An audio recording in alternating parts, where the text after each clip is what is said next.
Quiero decirles a todos una muy buena tarde. Vamos a dar inicio a nuestro tema del día de hoy. Bueno, son varios temas. El día de hoy vamos a concluir con el programa. Vamos a dejar pendiente para el otro semestre un punto que nos queda pendiente de este programa, que son los medios de impugnación, pero es una explicación que dura aproximadamente 2 sesiones y como consecuencia que ya no tenemos el tiempo, pues vamos a diferirlo para el primer punto del semestre entrante. Hoy vamos a abordar tres puntos más en el programa. Vamos a hablar de las 2 etapas que nos quedan pendientes del juicio ordinario y vamos a concluir con las formas normales y anormales de dar fin al proceso.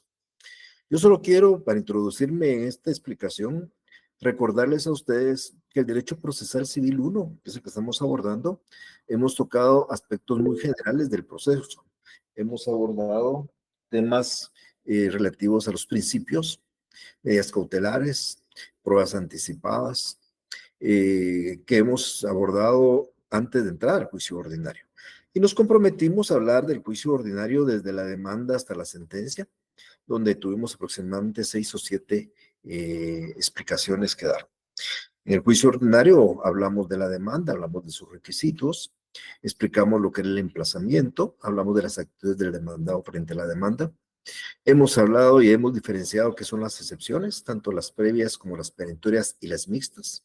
Hemos dicho cómo se tramita cada excepción, cuáles son las excepciones previas, cómo se tramitan, en qué consisten las perentorias, también cuál es su trámite, cómo se deciden.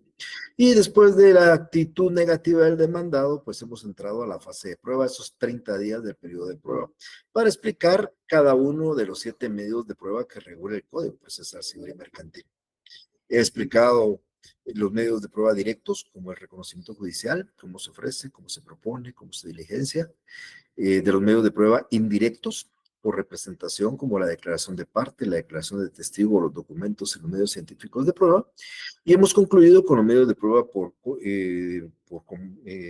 deducción o inducción, como lo son los expertos o dictamen de expertos y las presunciones tanto legales como humanas. El día de hoy, hace unos minutos antes de iniciar las clases de la tarde, me permití ya compartir con ustedes los 2 últimos medios de prueba, tanto las presunciones como los medios científicos están ya en la página de Facebook para que ustedes ya puedan estudiarlos para la próxima sesión. Hoy voy a concluir las 2 últimas etapas del juicio ordinario. Ustedes recordarán que el juicio ordinario estaba formado de 69 días en el papel, como tanto veces lo mencioné.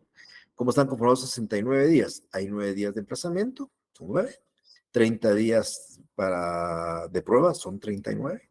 15 días para los alegatos o la vista y otros 15 días para la sentencia, o son 69 días. Dentro de ese ínterim, pues podemos plantear excepciones, podemos plantear incidentes, podemos plantear todo, pero son las etapas más importantes del juicio. Hemos abordado el emplazamiento y la prueba, y nos vamos a lo que son los alegatos. Y la sentencia.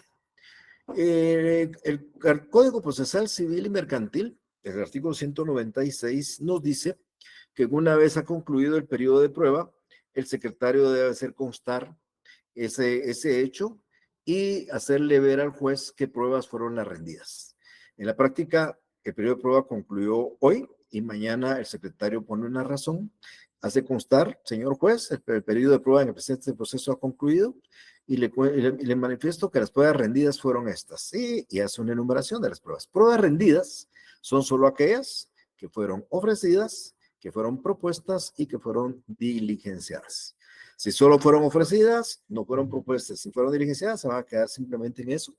Si fueron ofrecidas y propuestas, pero no diligenciadas igualmente, y es necesario que se cumpla con las 3 etapas de procedimiento para que el secretario le diga al juez qué pruebas fueron las rendidas. Y eso lo hace mediante una razón.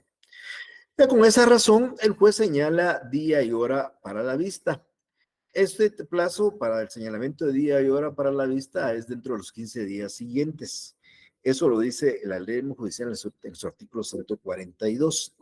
Ese día para la vista no es ni más ni menos, miren, pues el proceso nuestro es un proceso escrito. Salvo el juicio oral, pues, del que hablemos los próximos semestres, nuestros procesos son escritos. Usted presenta su demanda por escrito, ofrece sus pruebas por escrito, propone sus pruebas por escrito, impugna por escrito, alega por escrito, etcétera, etcétera. Entonces, el juez realmente lo que ha tenido a la vista son documentos. El famoso día para la vista técnicamente debería entenderse como el momento en que el juez trae a su despacho, a su escritorio, el expediente para comenzar a analizarlo y señala un día y una hora, fundamentalmente no para eso particularmente, sino para que las partes formulen sus alegatos. Esos alegatos de ese día y hora para la vista son como los alegatos que ustedes miran en las películas cuando en un juicio de jurados, en el derecho anglosajón, simplemente aparece antes de dictar la sentencia, el juez le da la palabra al fiscal, le da la palabra a la defensa para que manifiesten y convenzan al jurado de por qué tienen que acoger o absolver o condenar a una persona. Algo igual funciona más o menos en el proceso civil, solo que por escrito, donde nosotros le formulamos esos alegatos al juez, haciéndole ver por qué debe de acoger nuestra pretensión y rechazarla a la contraparte. Entonces, ese es el momento para hacerlo. Esta vista normalmente es por escrito, presentamos un memorial presentándole nuestros alegatos al juez y indicándole, mire, señor juez, del análisis de las pruebas aportadas, usted podrá corroborar que quedó probado A, B con tales pruebas, tal y tal, y toda una explicación de lo que ustedes crean que permitirá al juez tener una mejor visión para el momento de dictar su sentencia. Estos alegatos son por escrito, sin embargo, la ley permite, si ustedes lo desean, que se realice de forma pública, a través de una vista pública. Entonces, el día y hora que se señala por el juez, ustedes presentan un escrito, pero si lo piden público, tendrán que llegar al tribunal, el juez los va a recibir en una audiencia y ahí les va a dar la palabra para que ustedes de palabra puedan formular sus alegaciones. Esa es la idea de ese momento procesal, el de formular los alegatos.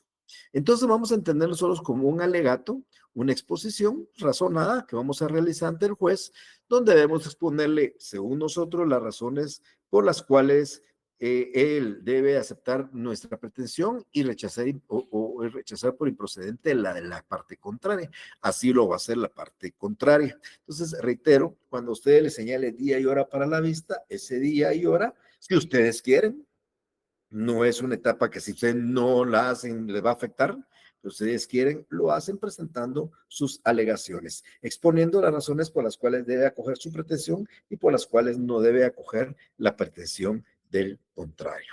Eso es ese momento. Ahora, cuando el juez recibe esos alegatos, le queda la oportunidad de dictar la sentencia. Muchas veces el juez entra con alguna duda. Cuando ya analiza el expediente, lee los alegatos, el juez podría tener un punto dudoso dentro del proceso. Entonces, hay una opción, que esto es, valga la redundancia, es opción, es optativo del juez. El juez, si estimare que algo no encaja, algo para él es duda y necesita traer a la vista un documento o practicar un reconocimiento judicial sobre algo, el juez puede dictar un auto para mejor fallar. El auto para mejor fallar no es una parte obligatoria del proceso, por eso yo nunca lo he puesto ahí. Obligatorio es emplazar, obligatorio es la prueba, obligatorio es el alegato el día para la vista y dictar la sentencia, pero el auto para mejor es fallar optativo y surge, como dice la Filmina, cuando el juez cree que es necesario practicar ciertas diligencias para aclarar un punto según él. Muchas partes, abogados de las partes, presentan esta solicitud cuando por alguna circunstancia no han aportado un medio de prueba y quiera que el juez se la reciba, pero salvo que la ley lo permita, uno, en cuanto que es lo que quieren y que el juez lo estime conveniente, puede acceder o no, pero no es una atribución ni un derecho de las partes, es una atribución y una facultad del juez. El juez estima, dicta auto para mejor fallar, cree que no, no dicta auto para mejor fallar. En la práctica, no es que se dicten constantemente los autos para mejor fallar. Lo que he visto yo en la práctica es que muchas veces el juez tiene tanto trabajo y ya tiene que dictar una sentencia que dicta un auto para mejor fallar simplemente para atrasar 15 días más el fallo, porque la ley lo que dice es que este auto para mejor fallar debe dictarse dentro de un plazo no mayor de 15 días. De tal manera que el auto para mejor fallar tiene que desarrollarse en un día, en 2 días, en 5 días o en 15 días máximo. Y también es importante mencionarles a ustedes que si el juez tiene la duda, no puede practicar cualquier prueba. Ustedes ya hemos explicado 7 medios de convicción que están regulados en el artículo 128 del Código Procesal Civil y Mercantil, pero no son cualquiera de esos 7 los que el juez puede traer en auto para mejor fallar. El auto para mejor fallar es limitado. Y lo dice la ley, solo dice que puede acordar el juez en auto para mejor fallar, por ejemplo, traer a la vista cualquier documento. Entonces, la prueba documental, el juez, yo les contaba a ustedes en algún momento una situación real donde el juez iba a resolver un divorcio y cuando comenzó a revisar el expediente sucede que si bien había una partida de matrimonio, nadie le había ofrecido y nadie le había propuesto. No era prueba, no estaba entre las pruebas rendidas. ¿Y cómo el juez podía decidir sobre un divorcio si no estaba aprobado el matrimonio? Entonces el juez dicta un auto para fallar y trae a la vista la certificación del matrimonio y se la tienen que llevar en un lapso de 1, 2, hasta 15 días. Entonces con esto el juez aclara un asunto litigioso, trayendo a la vista un documento o practicando un reconocimiento judicial o un avalúo. El reconocimiento ustedes ya saben que es simplemente un acto donde el juez va a ir a constatar algo que quiere constatar y lo puede hacer en auto para mejor fallar o determinar el precio de algún bien que tiene duda, por eso es el avalúo. Y por último, puede traer cualquier otra actuación que tenga relación con el proceso, pedir un expediente a otro juzgado, pedir cualquier cosa. Entonces, no es que sea amplio auto para mejor fallar, que el juez pueda oír testigos, que el juez pueda practicar dictamen de expertos, que el juez pueda pedir una declaración de parte, no. Está limitado a estos 3 aspectos: traer un documento, practicar un reconocimiento o una actuación que tenga relación con el proceso. Ese auto para mejor fallar, para que quede claro, no es parte obligatoria del proceso, sino una opción del juez para aclarar un punto del cual tenga la duda. Cuando ya concluye ese auto para mejor fallar o simplemente no se dictó auto para mejor fallar, el juez tiene 15 días después de eso para dictar la sentencia de conformidad con el artículo 142 de la ley del organismo judicial. Por eso hemos dicho, 9 días de aplazamiento, no puede ser más de 9 ni menos de 9. 30 días de prueba, salvo la ampliación o fuera extraordinario, es 30 días de prueba, 15 para la vista y 15 para la sentencia. De entre la vista y la sentencia, pudiera el juez dictar un auto para mejor fallar, que podría durar hasta 15 días más, si fuera una opción para aclarar un punto dudoso que tuviera el juez previo a dictar la sentencia. Ok, la sentencia va a ser la forma normal de resolver un proceso. El proceso te empieza con una demanda y termina con una sentencia, normalmente los procesos contenciosos. Un juicio ordinario, un juicio sumario, un juicio oral, empieza con una demanda, termina con una sentencia.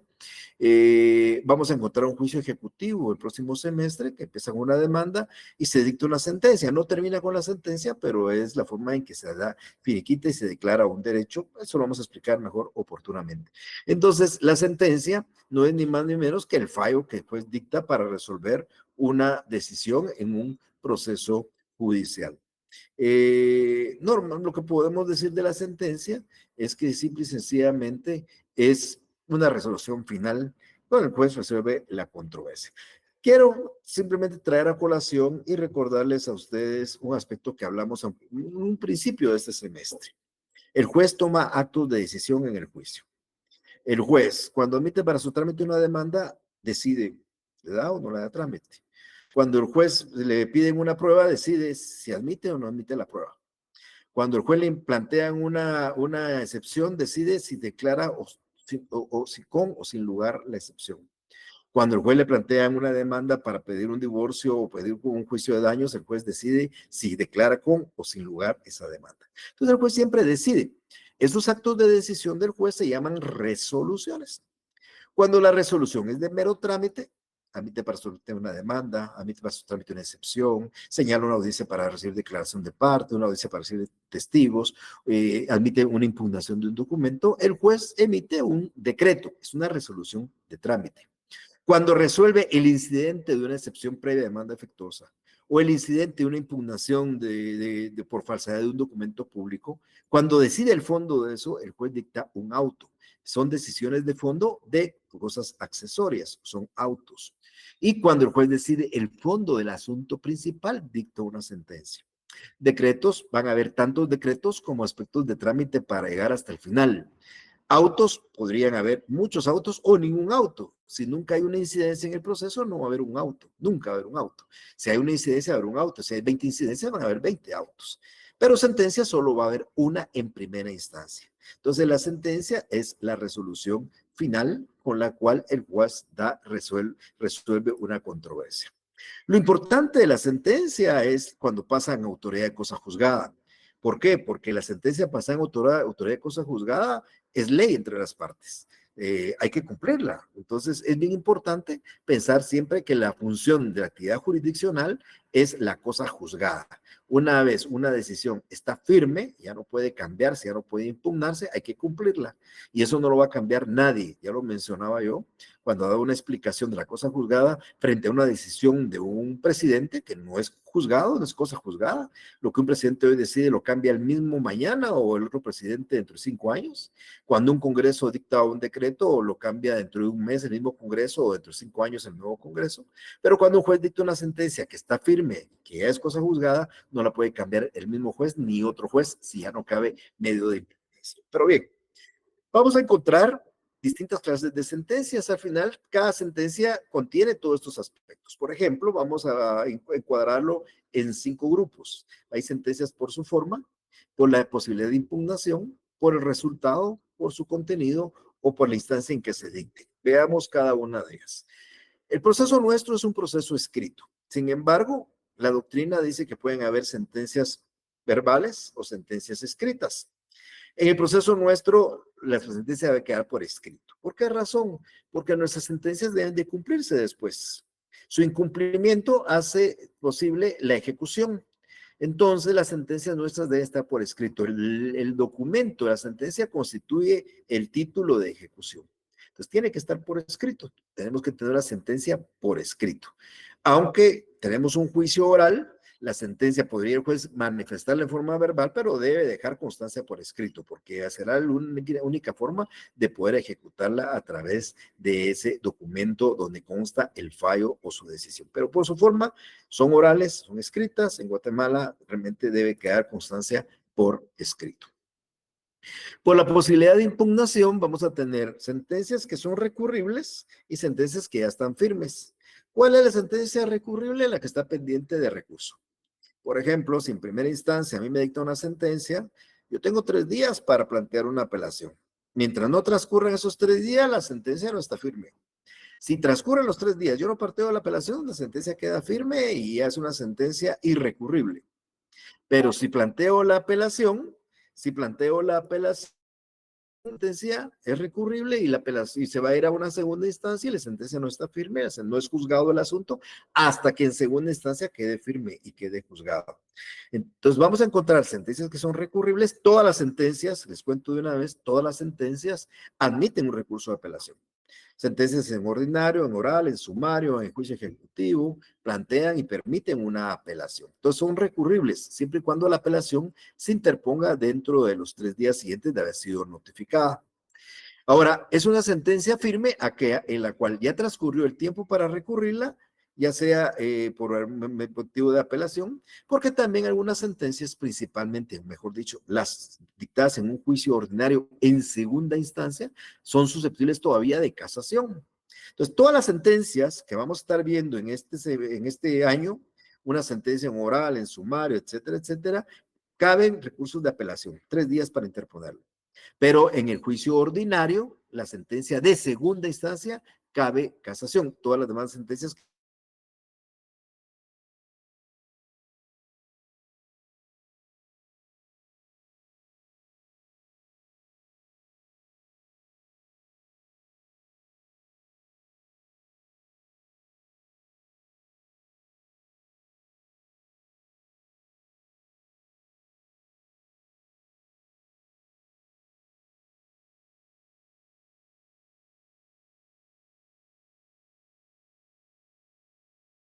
Por último, tal vez la más importante, es la sentencia de condena, que es la que lleva implícito o, en su decisión el cumplimiento de una obligación de dar, hacer o no hacer.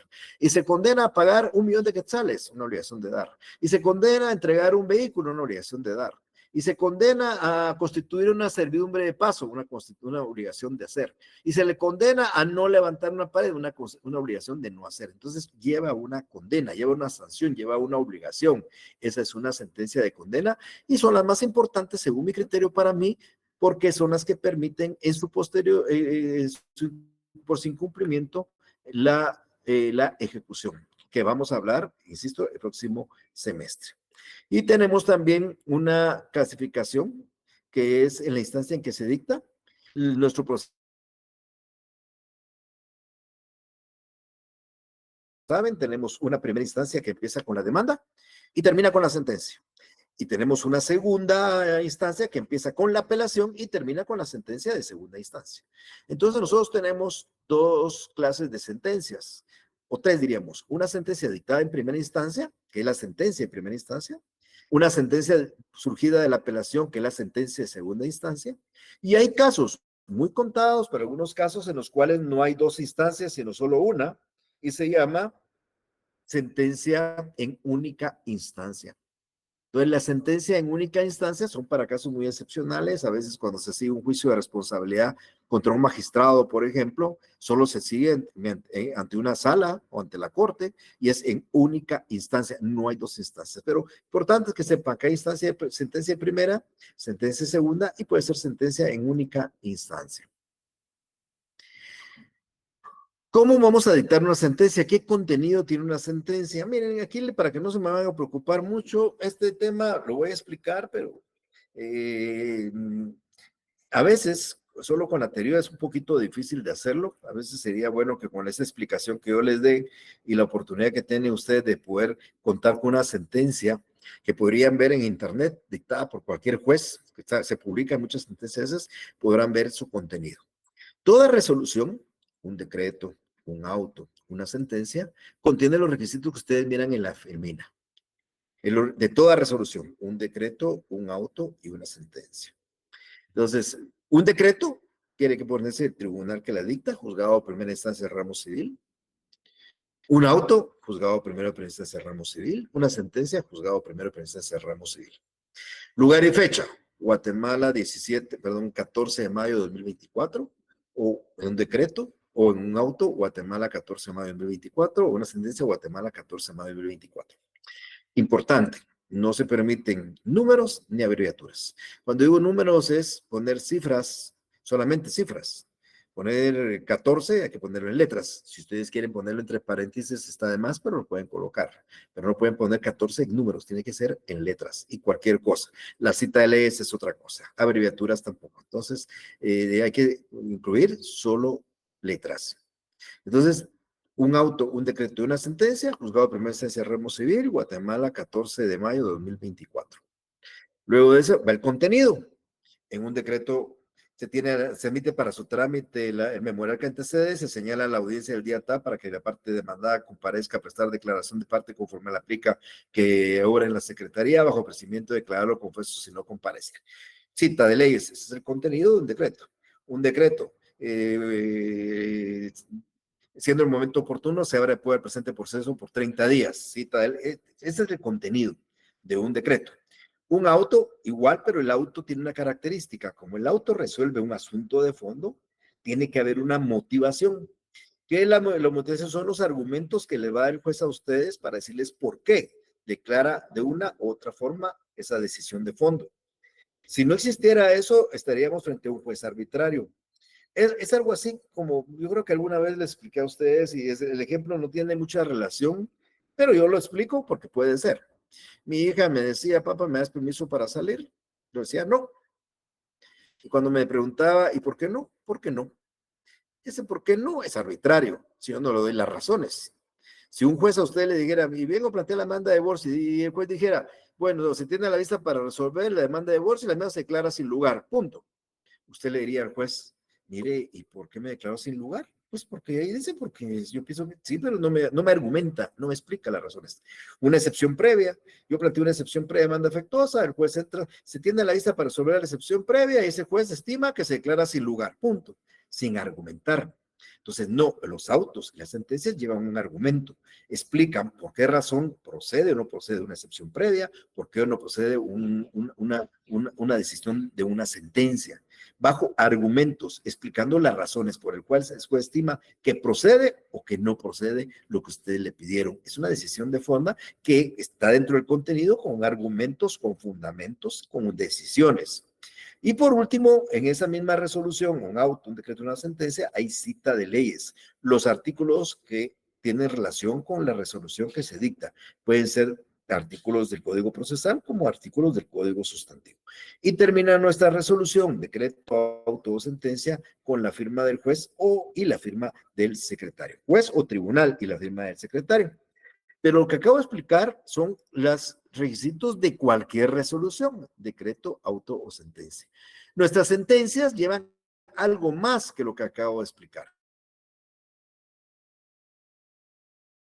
Entonces, la sentencia va a empezar Guatemala, juzgado primero presencia de Ramos Civil, Guatemala, 14 de mayo de 2024, y entonces el contenido de la sentencia tiene que cumplir con estos requisitos que voy a explicar.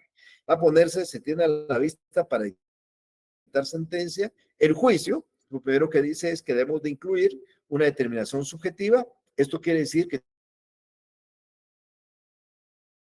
son las partes que actúan en el proceso, cuál es su domicilio y quiénes son los abogados de cada parte. Entonces, se tiene a la vista para dictar sentencia el juicio promovido por el señor fulano tal, quien es de este domicilio y actuó bajo la dirección del abogado fulano tal, en contra de el señor Mengano, quien es de este domicilio y actuó bajo la dirección del abogado fulano de tal. Si fuera una entidad jurídica, pues se tiene a la vista para dictar sentencia el juicio promovido por la entidad tal y tal a través de su representante legal, señor fulano tal, quien actuó bajo el auxilio del abogado tal. Eso hay que explicarlo en la parte del contenido. Es un punto extra dentro de la sentencia, determinar quiénes son los sujetos del proceso. Luego de esto, tenemos que determinar qué clase de proceso es, qué clase y tipo de proceso es. Ustedes saben que nosotros tenemos distintas clases de procesos. ¿Cuáles? De conocimiento, de ejecución, cautelares. Entonces, se tiene a la vista para dictar sentencia el juicio promovido por el señor tal, que es de este domicilio, con actuó bajo el auxilio del abogado tal, en contra de Mengano, quien es de este domicilio, actuó bajo el auxilio del abogado fulano de tal. El presente proceso es un proceso de conocimiento, o el presente proceso es un proceso de ejecución, o el presente proceso es un proceso cautelar. Normalmente es o de conocimiento o de ejecución. Cautelares no hay sentencia por ser medidas nada más. Y el tipo de proceso, pues si es de conocimiento, o es un ordinario, o es un sumario, o es un oral.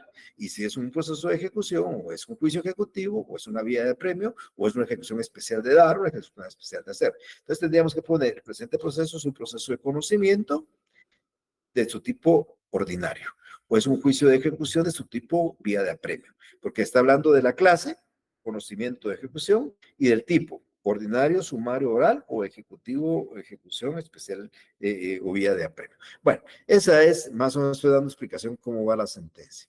Luego, en un párrafo aparte, tiene que haber una narrativa de qué fue los hechos y las defensas del actor y del demandado.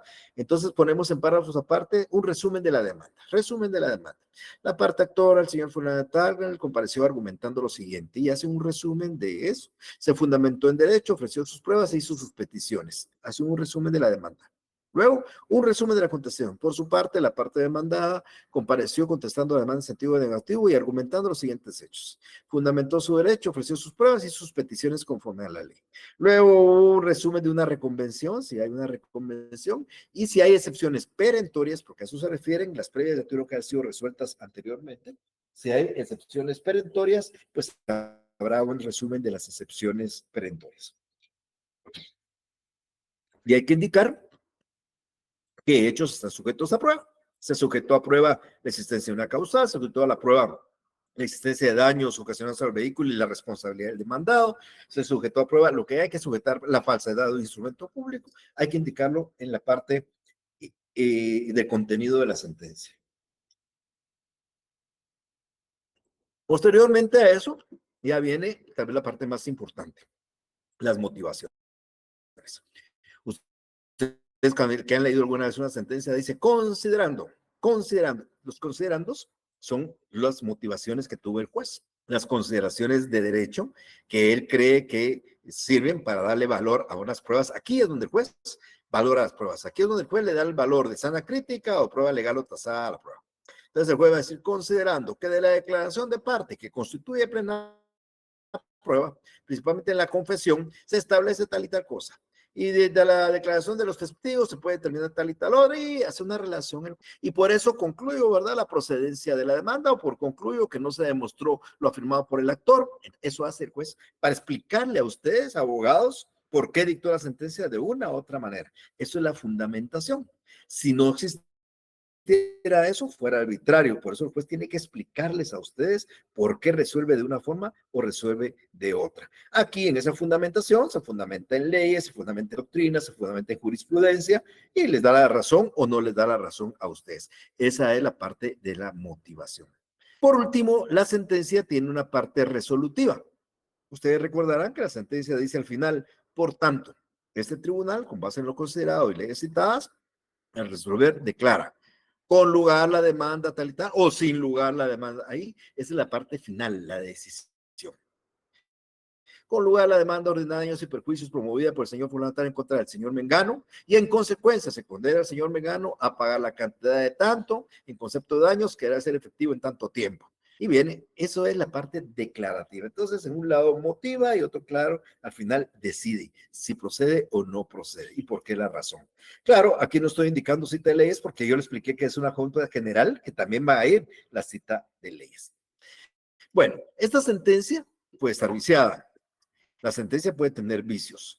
Esto que voy a explicar lo vamos a reiterar el semestre entrante en el primer punto cuando hablemos de medios de impugnación, porque cuando la sentencia está viciada, es motivo de susceptible de recurrirse en casación, pero solo para sentencias ordinarias. ¿En qué sentido puede estar viciada una sentencia?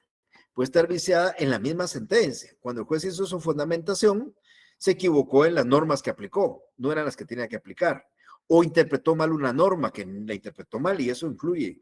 O aplicó una que no era. O valoró mal una prueba. O no valoró una prueba. O le dio un valor distinto a la prueba. Entonces, el juez cuando dicta la sentencia se equivoca, comete un error, comete un vicio. Y eso se llaman vicios de fondo en la propia sentencia o error injudicandum, que son vicios de la propia sentencia o del propio documento.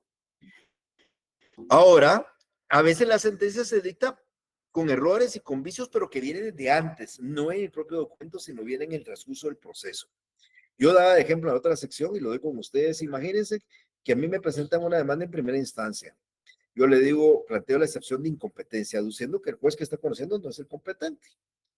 Se resuelve la excepción y se declara sin lugar. Me voy en apelación y se declara sin lugar. Sigo toda la primera instancia, dicta sentencia al juez.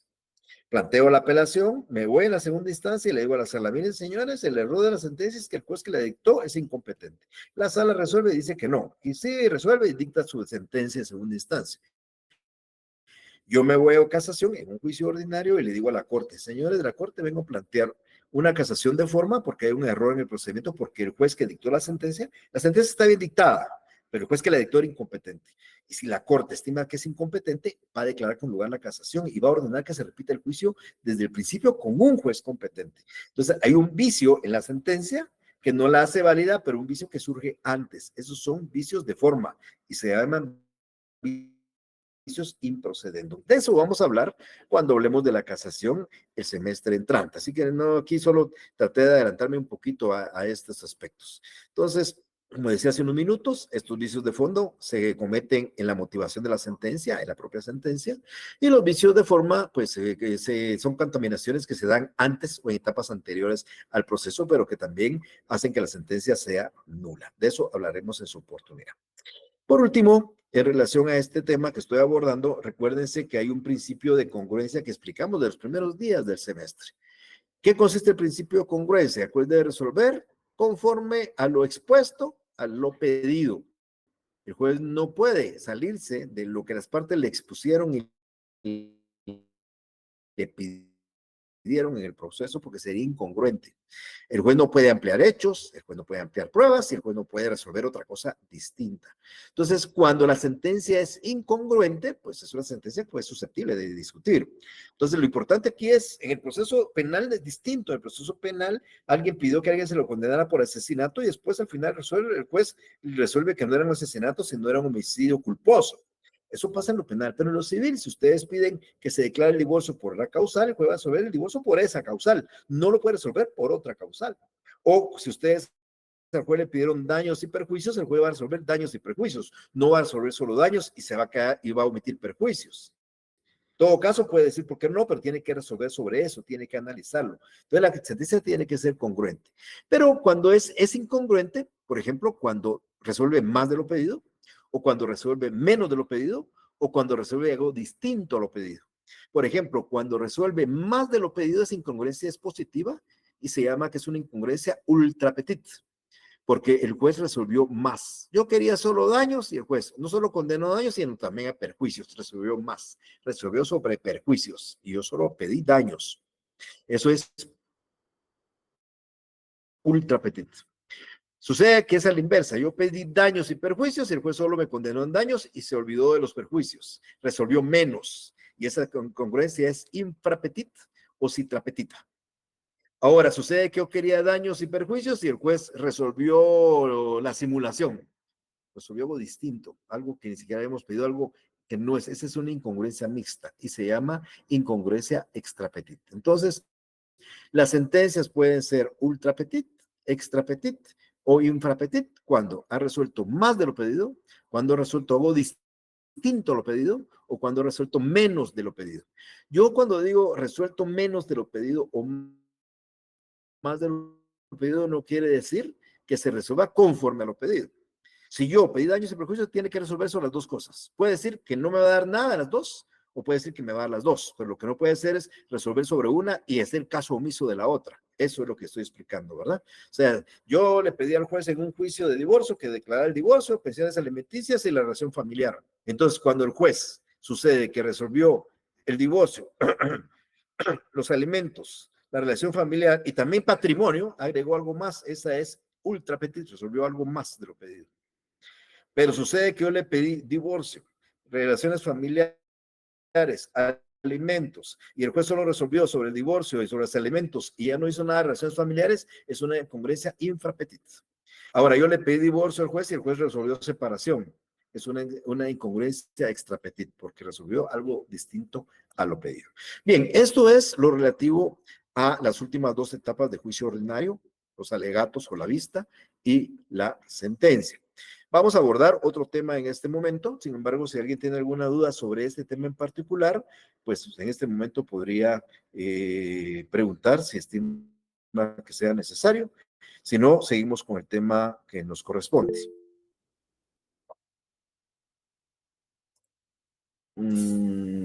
Buenas tardes, licenciado. ¿Quién es? Solo quería molestarle Sí, por Rina, favor buenas. una diapositiva de vicios de fondo, que no la pude captar. Ajá. Solo si me muestra la Pero diapositiva. ¿quiere preguntar o Solo quiere lo... copiar? Sí, copiarlo, por favor. La explicación sí la escuché, Rina, pero no me mire, dio tiempo.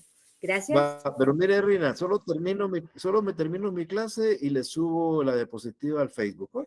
Con mucho gusto. Gracias, Ahí, licenciado. ahí, la, ahí la va a tener para que usted Muy bien. le tome fotos si quiere, o la Gracias. vuelva a leer o le Sí, sí. imprima. Oye, Muy de amable, hecho, les gracias. decía que ya subí los últimos. Vaya, Reina. ¿Alguien más con alguna pregunta? ¿Sí, Rina? Sí, está bien, licenciado, ¿Rina quiere disculpe. preguntar? No, está bien, licenciado. Vaya, Gracias. vaya, ok. Bueno, pasamos al otro tema entonces. Vamos a trasladarnos a otra diapositiva. Dame un segundito nada más a que le encuentre la otra presentación, que es nuestro último punto que vamos a abordar en el semestre.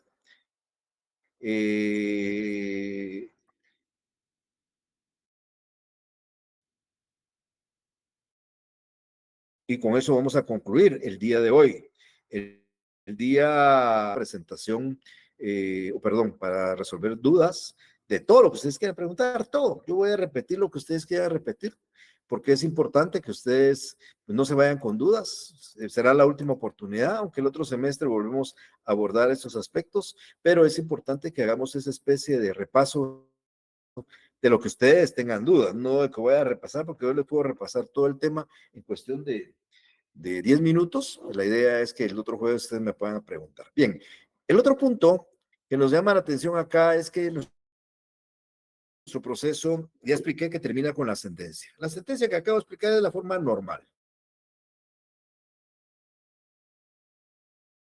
Cosas muy particulares dentro del proceso, que dentro de los 9 días de emplazamiento se planteen excepciones previas, puede ser que se planteen o no se planteen, que dentro de la fase de prueba hay una impugnación de un documento, puede ser que lo haya, puede ser que no lo haya, o que dentro de la vista y la sentencia el juez dicta un auto para mejor fallar, puede ser que lo dicte, puede ser que no lo dicte. O sea, eso son cuestiones opcionales. Emplazamiento siempre va a haber 9 días, prueba siempre va a ser 30 días, las alegatos en los 15 días, la sentencia en 15 días. Esto es lo más importante. Nuestro proceso se rige por un principio dispositivo. Está a su disposición, mi estimado amigo y amiga que me escucha. Ustedes deciden cuándo empieza, pueden presentar la demanda mañana, o dentro de un mes, o dentro de un año. Claro, tienen que estar muy cuidadosos de que no haya una prescripción del derecho o una caducidad de la acción y que después ya no les impida poderlo plantear o se van a defender la otra parte con ello. Pero ustedes tienen la libertad y disposición de hacerla cuando quieran. Y también tienen la disposición de terminar el proceso cuando quieran. Por eso es principio dispositivo. Entonces, vamos a hablar hoy de la forma en que termina ese proceso, la instancia. ¿Cómo termina la instancia? Vamos a encontrar que hay dos formas de terminar la instancia. Va a haber formas anormales y formas normales. La forma normal ya no voy a explicarla mucho. La forma normal es la sentencia, pero hay formas anormales. ¿Cuándo se habla de una forma anormal? Cuando el proceso, lo principal es cuando el proceso no termina en una sentencia, termina en otra cosa que no es la sentencia.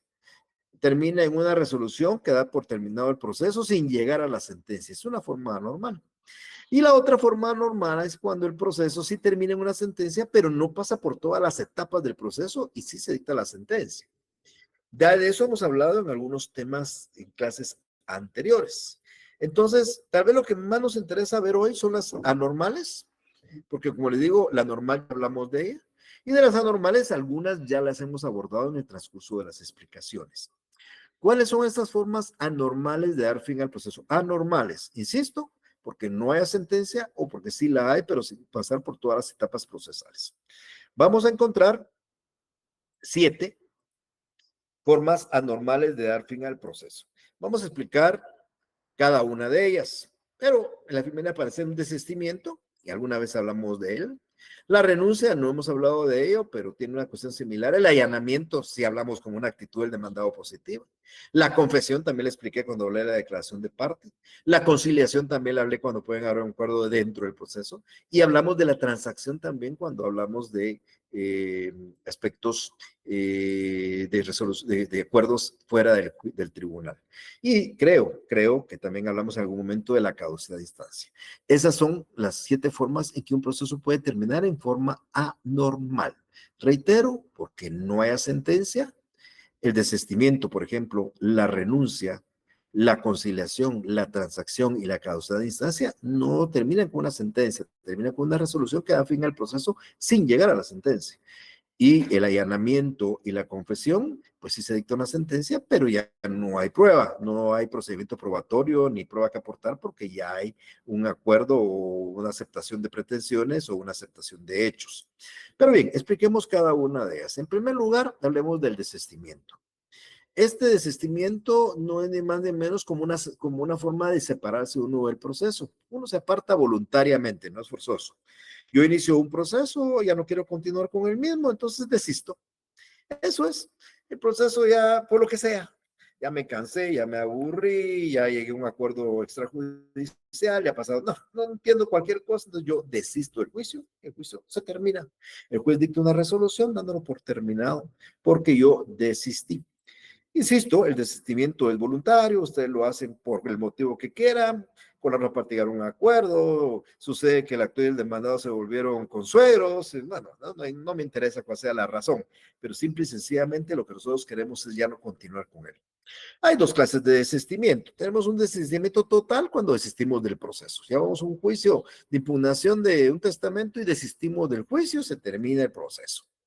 O planteamos una apelación y en la segunda instancia desistimos de la apelación y se termina la segunda instancia y lógicamente dejamos vigente la sentencia de primera instancia porque ya desistimos de la segunda. Esta es una forma de dar fin a la instancia. Terminamos la instancia arriba porque desistimos del recurso de la apelación.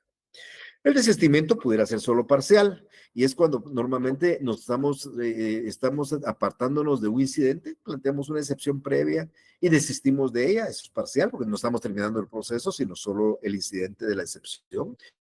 O un recurso que planteamos y desistimos del recurso, o presentamos una prueba y desistimos de la prueba. Entonces, esos son desistimientos parciales. Yo puedo pedirle al juez una declaración de parte y antes de que se reciba decirle, señor juez, ya no me interesa y desisto de ella y el juez ya no la va a llevar a cabo. Ese es desistimiento parcial. Un total del juicio o del recurso y parcial es eso. Ese desistimiento usted lo presentan en cualquier estado del proceso. Claro, cuando es total, no lo van a presentar después de la sentencia, porque si la sentencia ya se dictó, no podemos desistir del proceso. O si el incidente ya se resolvió, no podemos decidir del incidente. O si la prueba ya se realizó, no podemos desistir de la prueba. Eso es lo que voy. Y cualquier persona puede desistir del proceso, salvo dos excepciones. Los que estén defendiendo intereses de menores incapaces ausentes, o sea, el padre, el tutor, el protutor, el defensor judicial que está defendiendo intereses, no pueden desistir. Eso es una garantía del menor incapaz o ausente, no se puede desistir, son intereses de ellos. Y tampoco cuando el Estado o las municipalidades promuevan procesos pueden desistir de ellos. Está prohibido el desistimiento de los que defendan intereses del Estado o municipales. ¿Cómo presentamos el desistimiento? Bueno, el desistimiento lo que tenemos que hacer es hacer una solicitud donde pedimos y hacemos ver que queremos desistir y la solicitud tiene que llevar firma legalizada de la persona que desiste. Ya les dije a ustedes que un abogado puede firmar a ruego, pero el desistimiento no.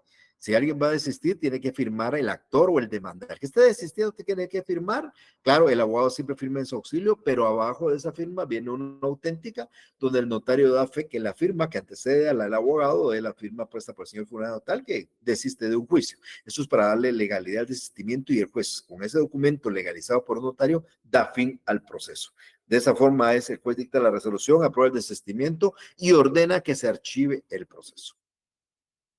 En términos generales, el desistimiento es una renuncia, pero no lo maneja el Código Procesal como una renuncia, sino como desistimiento. Es por ello que también podemos plantear nosotros la renuncia. Eso no se utiliza mucho en el ámbito civil, porque existe el desistimiento, pero en otros ámbitos, como no existe el desistimiento, se utiliza la renuncia. Perdón. Entonces, la renuncia es un derecho que la ley de organismo judicial nos da a todos nosotros. Ustedes pueden renunciar de sus derechos. Claro, hay excepciones, pero ustedes pueden plantear y renunciar a cualquier derecho que la ley permita, siempre y cuando, dice la ley, no sean contrarios a sus intereses sociales o sea contra el orden público o perjudique a un tercero o esté prohibido por otra ley. Entonces, si la ley no lo prohíbe, si no perjudican a un tercero, si no va en contra del orden público y tampoco perjudica el interés social, ustedes pueden renunciar a un derecho. Muchos dirán, bueno, te voy a renunciar a seguir con este juicio, pues así lo pueden hacer. En lugar de desistimiento, renunciar al juicio. Y el juez va a tener por renunciado y dar por finalizado el proceso. Es otro mecanismo, no llegamos a la sentencia, dicta una resolución, lo tiene por renunciado y ordena archivar el proceso igual como lo hace en el desistimiento. Luego tenemos el allanamiento, esa figura ustedes ya la conocen, el allanamiento no es ni más ni menos que una aceptación afirmativa de las pretensiones. Cuando el demandado se allana a un proceso es porque acepta las pretensiones del actor, ya les dije que eso se diferencia a la confesión. Cuando el demandado dice, y vengo a allanarme, es porque acepta las pretensiones. Las pretensiones eran el divorcio, la relación familiar y los alimentos. La parte se allana, entonces el juez va a dictar la sentencia, declarando con lugar lo que la parte actora pedía en relación al divorcio, a los alimentos y a la relación familiar. Porque hay una aceptación de esas pretensiones por parte del demandado. Eso es el allanamiento. Ese allanamiento podría ser también parcial o total, como lo vamos a ver en un segundito, pero no es ni más ni menos, como les digo, que es una aceptación de pretensiones. Cuando el allanamiento es total, pues el juez va a dictar la sentencia y va a declarar con lugar en relación a todas las pretensiones. Pero muchas veces el allanamiento puede ser parcial. O sea, yo me puedo allanar y decirle al señor juez, me vengo a allanar totalmente a las pretensiones, estoy de acuerdo con el divorcio, de acuerdo con la pensión y de acuerdo con la relación familiar. O puedo decirle, señor juez, me vengo a allanar parcialmente, estoy de acuerdo con el divorcio, pero no de acuerdo con la pensión ni con la relación familiar. Entonces, cuando el juez estima que hay un allanamiento parcial, entonces, perdón, si es total, va a dictar una vez la sentencia, y si es parcial, pues ya no va a seguir discutiendo el tema del divorcio, pero sí va a seguir discutiéndose el tema de las pensiones y el tema de las relaciones familiares, que son las pretensiones no aceptadas. Entonces, tenemos un allanamiento total y un allanamiento parcial. En algunos procesos, el allanamiento puede ser tácito. En todos los procesos es expreso. O sea, un allanamiento expreso es cuando uno lo hace y lo formula por escrito. Y en este caso, cuando yo me allano, el juez ordena que se ratifique, la parte llega a ratifique, el juez de una vez emite el fallo. Ya no hay prueba, ya no hay procedimiento probatorio ni nada. Pero en algunos procesos, como vamos a ver el otro semestre, principalmente, o mejor dicho, únicamente en juicio oral, vamos a encontrar 4 supuestos en que el demandado que no llega acepta. ¿Se recuerdan ustedes que en el juicio el demandado que no llega y es rebelde niega? Pero en el juicio oral el demandado que es rebelde y no llega acepta. Y esa aceptación es un allanamiento tácito. Eso lo vamos a ver cuando hablemos del juicio oral. Y solo pasa en juicio oral, no pasa en los demás procesos. Luego viene otra forma que es la confesión. La confesión surge de un medio de prueba que se llama declaración de parte. Es lo que buscamos en la confesión. ¿Mediante cuál? Mediante aquellas posiciones que nosotros dirigimos. Dirigimos posiciones pretendiendo que la parte absolvente acepte y confiese. Pero es bien importante, recuérdense que la confesión lo que es un reconocimiento de los hechos. O sea, acepta los hechos, no es que acepte las pretensiones porque confiesa sobre los hechos, pero si acepta los hechos, lógicamente tiene una relación frente a las pretensiones. Por ende, es que el juez puede dictar la sentencia. Solo quiero que recuerden ustedes que esta confesión no es cualquier clase de confesión, que esta confesión, para que dé fin al proceso y se proceda a dictar sentencia, debe ser una confesión primero judicial. O sea, la extrajudicial no cabe acá porque es extrajudicial, tiene que ser ante el juez. Luego de ser expresa, debe ser una confesión que surge de la confesión que hace el demandado, el absolvente, cuando llega ante el juez y le dice sí, en forma expresa. No tácita, que no llegó y lo declararon confeso, no, porque eso permite otra clase de prueba. Es una presunción que admite prueba en contrario. Entonces, por eso tiene que ser expresa, tiene que llegar y decirlo, no que se crea se presuma que dijo que sí, no, tiene que ser expresa. Lisa y llana con un simple sí, porque si es calificada, dice sí, pero por tal y tal cosa, ya lo justifique y entonces ya no, ¿verdad? Entonces, eso y por supuesto que provenga, de ahí viene, de una confesión con posiciones, no de la confesión sin posiciones. Entonces, basado en que la sentencia, perdón, la confesión sea judicial, sea expresa, lisa, llana y con posiciones, si se da la confesión, entonces el juez omite la prueba y de una vez dicta la sentencia declarando con lugar la demanda por la aceptación de hechos de parte del demandado. Una penúltima forma de dar fin al proceso es la conciliación. Miren, la conciliación es optativa en todos los juicios, en el proceso civil, menos en el juicio oral. Reitero, porque como eso lo vamos a ver el otro semestre, se van a estar recordando de lo que aquí digo. Cuando hablemos de juicio oral, se van a dar cuenta que una fase en el juicio oral es intentar la conciliación. Antes de iniciar el juicio, el juez trata de que las partes lleguen a un acuerdo. Eso no pasa en un juicio ordinario, ni va a pasar en un juicio sumario. O sea, que exista esa obligatoriedad de realizar esa diligencia, si no es optativa. En un juicio ordinario, si ustedes quieren, le piden al juez que señale una audiencia conciliatoria para ver si ustedes llegan a un acuerdo entre el juicio con la otra parte, o el juez de oficio decide señalar un día para ver si logra un acuerdo entre las partes, pero no es obligatoria la diligencia, sino queda a discreción del juez o a que una de las partes se la pida. Y eso es importante porque de ahí puede surgir un acuerdo, o sea, llegar a un acuerdo en el juicio. Ese acuerdo tiene los mismos efectos de una sentencia. Si ustedes en sus manos tienen la certificación de una sentencia o la certificación de un convenio celebrado en un juicio, tiene la misma fuerza ejecutiva se puede promover de la misma forma ante una ejecución, como lo vamos a ver también el próximo semestre. Entonces, cuando hay conciliación y hay un convenio, el juez ahí termina el juicio. Con el convenio ya no termina la sentencia porque ya llegaron a un acuerdo. Y el juez lo que hace es aprobar ese acuerdo a través de la conciliación. Luego tenemos un acuerdo extrajudicial, es decir, existe la transacción. Cuando las partes fuera de juicio llegan a dar por finalizado un proceso mediante este contrato, donde ellos, mediante conciliaciones recíprocas, deciden dar fin al proceso, pues solo presentan copia de la transacción en el proceso y el proceso se da por finalizado. O sea, ese acuerdo lo tomaron extrajudicialmente, se presenta al tribunal la copia de la transacción y el juez da por terminado el proceso. No llega a la sentencia porque ya la controversia fue resuelta de forma extrajudicial a través de la transacción. Entonces, se resuelve de forma voluntaria, de común acuerdo, en el mismo juicio, que se llama conciliación, o fuera de juicio, que se llama transacción. Y por último, bueno, de la transacción ya hemos hablado en su oportunidad, porque les decía yo que es un acuerdo y concesiones de recíprocas de las partes y se realiza en un documento, normalmente en una escritura pública. Aquí también es importante, esto se me estaba pasando por alto, que la transacción puede ser total si se refiere a todos los puntos controvertidos o parcial si solo se refiere a algunos de ellos. Yo puedo llegar a una transacción de todas las controversias o una transacción solo de parte de las controversias. Una es total, la otra es parcial. Por último, tenemos una figura interesante que tal vez yo no sé si hemos hablado alguna vez de ellas, pero el proceso normalmente nuestro se va impulsando de oficio, pero hay ciertos actos en el proceso que requieren la intervención de las partes. Ustedes están obligados a pedir para que el proceso continúe. Pues la caducidad de la instancia se da normalmente en un proceso como una forma anormal, pero es cuando uno abandona el proceso. Ustedes tienen un juicio y lo dejan abandonado por cierto tiempo, la otra parte puede pedir la caducidad de la instancia. Entonces, realmente eso es una forma de extinción de la instancia porque no hay acción, ya no se sigue el proceso, ya no hay promoción del proceso, se abandona el proceso. Entonces, esto sucede en la primera instancia cuando uno lo abandona por 6 meses, y sucede en una segunda instancia cuando uno abandona el proceso por 3 meses. Entonces, aquí pues son días hábiles, son días, días inhábiles e inhábiles, son días calendario.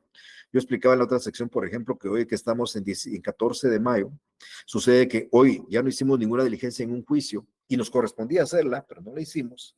Y pasa de aquí al 14 de diciembre, calculé los 5 meses, los 6 meses de aquí a diciembre, llega el 14 de diciembre, y el proceso no se ha movido, la otra parte pide la caducidad de instancia.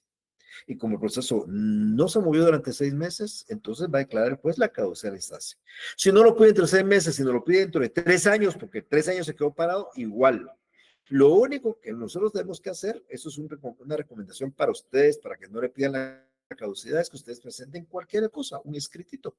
Normalmente en la práctica, uno hace y presenta un memorial, le dice, señor juez, solicito que se hagan las notificaciones pendientes, un memorial. Y el juez resuelve, hagas las notificaciones pendientes. Y no hay notificaciones pendientes, pero uno lo pide para que no haya caducidad para interrumpirlo. Si yo no he movido el juicio en 6 meses y presento ese escrito, automáticamente se renovó el juicio y habrá que esperar otros 6 meses para una caducidad de instancia en la primera instancia. O si es en la segunda instancia, son 3 meses. Entonces, esa solicitud, por supuesto, hay que plantearla a la caducidad antes de que el proceso se reanude. Alguien no me entendía en la otra cómo funcionaba esto. Me decía, entonces, antes de que lleguen los 6 meses que ve la caducidad, no. Si no han transcurrido 6 meses, no hay caducidad. La caducidad se da transcurridos 6 meses en adelante, sin que se mueva. Entonces, si usted no pide la caducidad y alguien promueve algo, automáticamente reanuda el proceso y ya no hay caducidad. Entonces, antes de que alguien reanude el proceso de cualquier manera, ustedes piden la caducidad y si ya transcurrieron los 6 meses y la obligación de ustedes era promover el proceso para que continuara y no lo hicieron, entonces el juez va a dar por terminado el proceso. Esto se tramita en la vía incidental, es una forma tácita de dar fin al proceso porque habrían 2 formas. Expresa es cuando uno desiste y tácita cuando uno abandona el proceso. Y la forma normal, pues ya hablamos de ella, es la sentencia, es la forma normal de dar fin al proceso, siempre y cuando se cumpla con todas las etapas procesales. Bien, esto es importante tomarlo en cuenta. Ustedes pueden desistir del juicio, pueden renunciar al juicio, pueden allanarse el juicio, pueden confesar, pueden conciliar, pueden transar, pueden abandonar el proceso y de cualquiera de estas formas el proceso va a terminar en una forma anormal. Si el proceso da todos sus trámites, hay emplazamiento, hay prueba, hay vista, hay sentencia, será una forma normal de dar fin al mismo. ¿Alguna pregunta que tengan ahorita? Porque aquí con esto hemos concluido. Podemos entrar ahora a algunas preguntas o las diferimos para el jueves. El jueves nos volvemos a sentar, nos volvemos a reunir, platicamos, me preguntan lo que quieran preguntar, si son temas de este semestre, si son problemas de ustedes, si lo que ustedes quieran preguntar. A mí me va a servir cualquier cosa para poder explicar temas que hemos abordado. Pueden preguntarme de los principios procesales, pueden que les vuelva a recordar un poco algunas medidas cautelares o la diferencia entre una y otra, o las pruebas anticipadas, o hablar de los requisitos de la demanda, o que les vuelva a contar la diferencia entre excepciones previas y perentorias, o el trámite de las excepciones, o explique cada una de las excepciones previas, o que hablemos de los medios de prueba, o que, bueno, cualquier cosa. Tenemos suficiente material, pero eso depende de ustedes. Yo creo que he cumplido. En un solo termino con ustedes y voy a subir estas dos presentaciones para que ustedes las puedan tomar fotografía, puedan sacar su resumen, puedan hacer lo que sea, y nos vamos a estar preparando para el examen del próximo miércoles. Ahí ya les dije que es a las 3 de la tarde, donde haremos una prueba, que pues ya significará su aprobación o quedáramos pendientes para primera retrasada, etcétera, etcétera, de este curso. ¿Alguna duda que tengan? Bueno, sí la hay. Andrés, por favor. Licenciado, buenas tardes. Disculpe, Buenas tardes. había escuchado de lo de la caducidad de instancia y no le entendí muy bien. Cuando uno, por decir, quisiera interrumpir esa caducidad, le puede pedir cualquier cosa al juez, o siempre tiene que ser... Con que se reanude el proceso, con cualquier cosa, ya no hay caducidad. Ah, bien. Ya que me pregunta Andrés, esto es importante, no vayan a confundir caducidad de instancia con la caducidad como excepción previa. La excepción previa de caducidad sucede cuando el tiempo transcurrió antes de presentar la demanda. Nosotros teníamos para plantear un divorcio 6 meses, porque la ley dice 6 meses para plantear un divorcio por una causal, y nosotros presentamos la demanda 8 meses después. La otra parte puede alegar que ya caducó esa causal. Entonces eso se llama excepción previa de caducidad. La caducidad de instancia se da dentro del juicio cuando yo abandono el juicio y ya no lo promuevo por 6 meses. Se llama caducidad de la instancia. ¿Ok? Sí, está bien. Muchas gracias, licenciado. Vaya, Andrés. Vaya. ¿Alguien más? Bueno. Jueves, nuestra última oportunidad de podernos contactar antes del examen. Ya quedan ustedes lo que quieran preguntar. Tengan una feliz tarde. Nos vemos. Con permiso. Gracias, licenciado. Feliz tarde. Gracias. Feliz tarde.